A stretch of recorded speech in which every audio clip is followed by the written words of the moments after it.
it's Laynie and welcome to my channel.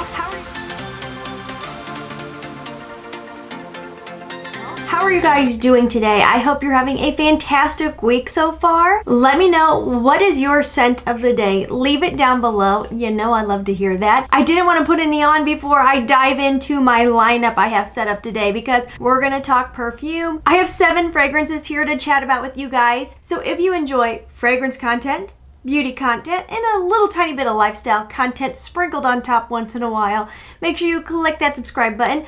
Join the fam, you won't regret it. We really do have one heck of a community here. Today I want to talk about 7 perfumes I've had in my collection for a long time. I actually was inspired to do this by watching Ksenia here on YouTube. I love watching her channel. I'll link her video down below. She just did a video talking about the perfume she's had for a decade in her collection. So because I declutter so often in my collection, I can't go back a decade for a lot of fragrances, but I definitely have one that's been a tried or true for that long. But anyways, I thought, what the heck, that would be fun. I'll talk about 7 fragrances that have stuck around throughout the years in my collection. So if you want to hear that, then just keep watching. I do have a tea here because it is gloomy. The sun never even came out today at all to warm things up, and it's quite chilly down here, so I needed something warm to hold on to. It was actually harder looking through my collection than I thought, in the fact that I know I like to declutter my collection, and like when I get things in, I like to move things out. If I'm not loving something anymore, I definitely try to declutter it. And like looking through, I was actually really surprised that some of the ones I used to reach for a lot are no longer in my collection. Would you guys like to see a declutter video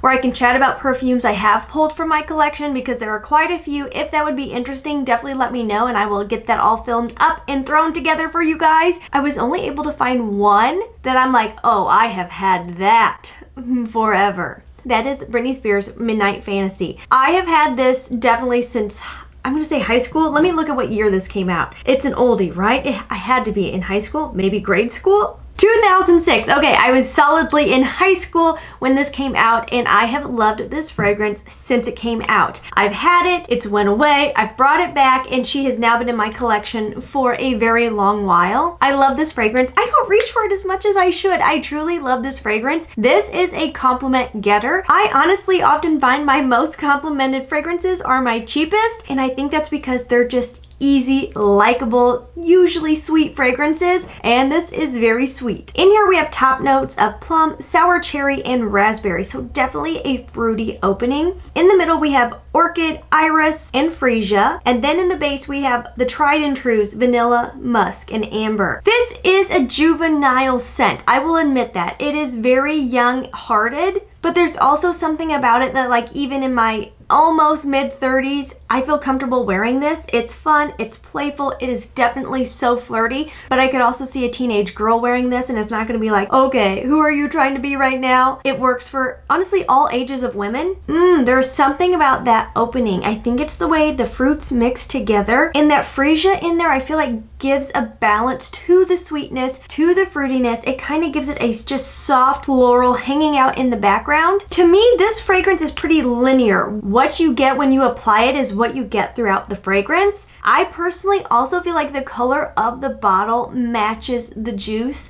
Like the way this smells is the color of this bottle. There is something a little dark and purpley about it. Like if this scent was a color, it would be dark purple. I really love this fragrance. Take the next ones with a little bit of grain of salt on which came before the other. Using the best of my memory here. I do know that one of my very first niche perfume purchases was from Navitous Parfums, Absolutio. I loved watching Redolescence videos here on YouTube. I'm sure so many of us did and do, and he made a fragrance with Navitous. This came out in 2019. It is the old style packaging from Navitous. They've since changed their bottles. In the opening, we have notes of saffron, cinnamon, and almond, so you're definitely coming in with some spice in that opening. Middle notes of toffee and apple, and in the base you have driftwood, ambergris, caramel, musk, oak moss, and dark chocolate. This was definitely inspired by Baccarat Rouge. There's no doubt about it. So many things were coming out Baccarat inspired around that time. It's definitely not twins.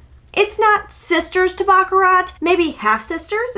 Just in between a sibling and a cousin. You definitely get the inspiration. This one to me is a bit more gourmand than Baccarat, and it's shifted over the years. When I first got it, I was a little discouraged by it. It was just different than I expected. I picked up so much of that driftwood when I first purchased it that I had a hard time wearing this. Like, I legitimately could just pick up driftwood from start to finish. It was intense for me. As this has sat, it's gotten more rich and sweet, a little more gourmand. The almond goes a little bit cherry for me. Then that toffee and apple and the base notes of caramel and dark chocolate tame the driftwood for me. And now I really enjoy this. This is definitely a winter fragrance for me. You can wear it whenever it suits you, but to me, this honestly smells a lot like Christmas time. I really get Christmas vibes from this fragrance. That's why I don't have that much of a dent in there, because this is a very specific wear for me. But I really enjoy it. A couple times I thought about decluttering it because of the fact I don't reach for it a ton.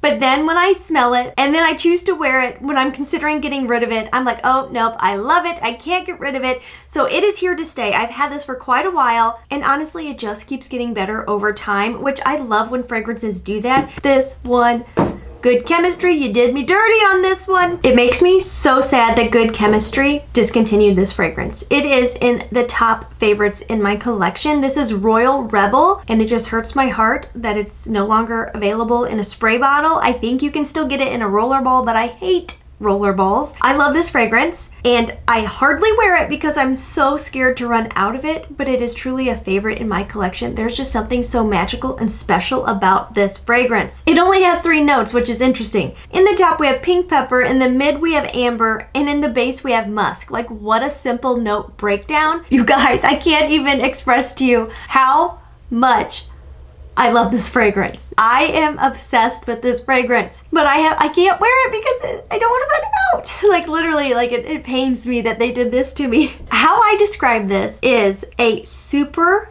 warm, spicy bubblegum. Almost like a Big Red, but like amp up the sweetness. Okay, hold on. It's almost like, you know the gumballs you get in the old school quarter machines, the round ones, they're super sugary. It's like if there was a Big Red version of one of those gumballs, because it is so sweet, but I get it in a very powdered sugar sense, like that hard sugary shell of the old school round bubble gum. It also has like a crispness to it, like that hard sugary candy coating. It is so warm and unbelievably cozy, and at the same time there's something so sexy about this in the cooler months. This is one that if I am freshly showered and I want to smell a little sexy before bed, I always apply this. It's so good because it's sexy, but it's also comforting, so it's not too much before bed. I'm not a big perfume before bed person. I love fragrance. I will apply it several times a day, but like, I really don't like to have fragrance hitting me in the face when I'm trying to go to sleep. There's just something about it that I can find bothersome. But this one, it is so comforting. It is just like it's like a warm snuggle with your significant other next to a fireplace on a cool, crisp winter night. You've got blankets, you're just hanging out right now, but things might happen later. That is the vibe that this is giving, but in a bubblegum sense. If you enjoy things like Camera, Angel Share, Invite Only, it kind of like this is in that family, that spicy, ambery, sweet, yummy, cool weather fragrance. I love this fragrance so much. Next up is something that came out a few years before I ever picked it up. This is Olympia Intense by Paco Rabanne. This came out in 2016. I picked it up a little bit later than that. I'm gonna say probably around the 2020 mark, because so many people talked about it on YouTube for a hot minute that I was like, okay, I gotta see if this hype is real, and I love this fragrance so much. So in here, it doesn't do note breakdown by top, middle, and base. It just says vanilla, vanilla absolute, amber, white amber. So we're getting a whole lot of vanilla and amber, salt, orange blossom, ambergris, grapefruit blossom, white pepper, and cedar. Honestly, I don't really pick up any of those spicy notes. I definitely get the orange blossom. It's a syrupy orange blossom, and it comes across syrupy, I think, because there's so much vanilla and amber in there, but that salt does something in this to keep it from being cloying, headache inducing. This to me is an interesting one. I don't think it's going to be for everybody. It does have a marine accord in there, and I think that's from the ambergris and the salt. There is something a bit beachy to this, a little bit summery, but it's not at all sunscreen vibes to me. It's truly perfumey, but it's so vanillic and amber heavy that I could wear this all year, and I don't feel like it's going to feel out of place in the cooler months. It's really an all year fragrance for me. There is something very sexy to this fragrance. I think the color of the juice is absolutely perfect for what you're getting in here. The coloring of the bottle, that sort of coppery rose gold vibe. It is warm, it is sweet, it is very intoxicating. To me, this is sexy, flirty, but also a little grown woman. This is not young, juvenile vibes to me. And again, because of that salt note, I don't think this is going to be for everybody. Some people's skin seems to really pick up salt notes, and it's fairly salty. This is kind of like a thicker, sweeter, more syrupy version of Clean Reserve Skin. I love that fragrance, but it is very light wearing. This one you can really pick up, like you're going to smell it on yourself. Others are gonna smell it. I feel like this is an all season, and it could be an all occasion. If you did a light application during the day, I would wear this to the office.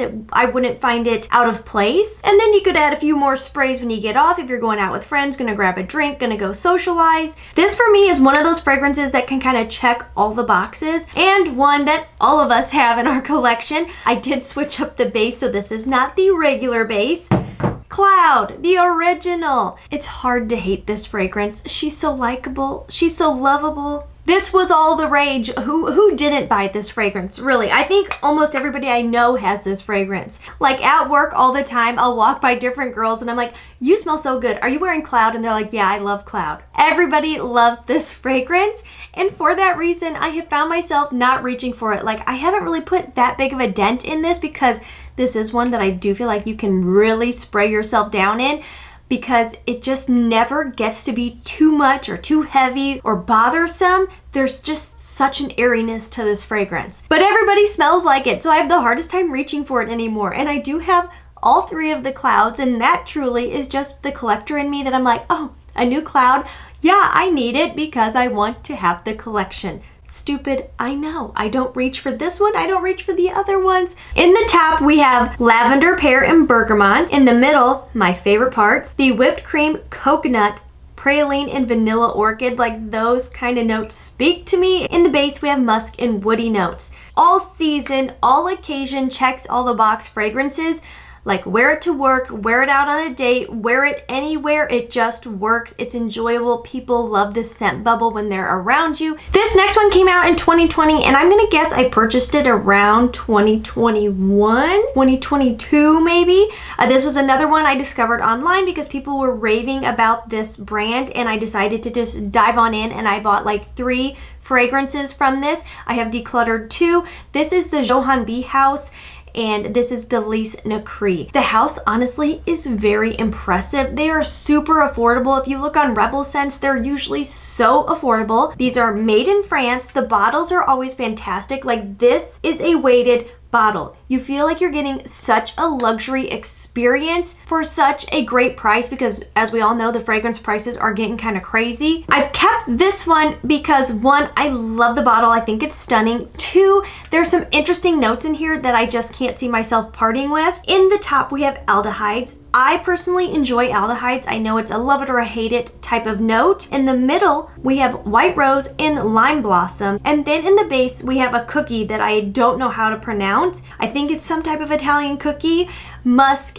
amber, and cedar. This is a very sweet, powdery, yummy, flirty, girly, semi-juvenile scent. This one does not go really grown woman for me, but at the same time, I could honestly have seen myself wearing this on like my wedding day because it's just likable. It's so feminine. It's soft. It is very hard to dislike this one. There's also something in there that's like a little bit fresh, almost like a touch of laundry detergent in there. And I mean just like a little dribble of laundry detergent. There's a freshness in there that I think makes this pretty. To me, this is like springtime, sunshine. I'm sure that's the aldehydes. In the Accords, animalic is listed. I've personally never felt like this has gone animalic on me, but I guess like in the sense of it could be honestly a little alluring to the opposite sex. I feel like this is the type of fragrance men are drawn to on women. The musk in there is really nice and does something to this,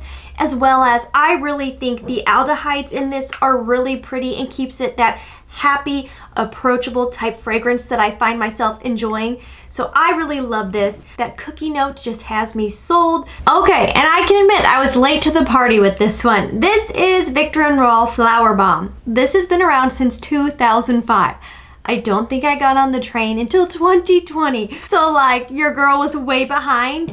I never purchased this myself. I do remember being at a friend's birthday party and we were out and one of her friends who I'd never met before, I was like, what are you wearing? You smell so good. And it was Flower Bomb. Honestly, again, I just wasn't as into fragrance then and it was always at the little bit of the top of my budget when I was younger and paying off student debt that I never purchased it. And then I was so lucky that influencer actually sent this to me for a Christmas special they were doing for a review, and I was like, oh my gosh, I'm so excited because first of all, this is like an extra special bottle that has extra details for the holiday season, and I was like, this is so pretty. I'm so excited, and this is like such a staple in so many people's collections. I was so excited to have it. But again, very late to the party. In here we have top notes of tea, bergamot, osmanthus. In the middle we have orchid, jasmine, rose, freesia, and orange flower. In the base we have patchouli, musk, and vanilla. Honestly, I do enjoy patchouli when done right. It very much depends on the fragrance and I really enjoy it in here. I think it does something very beautiful, but like straight up what I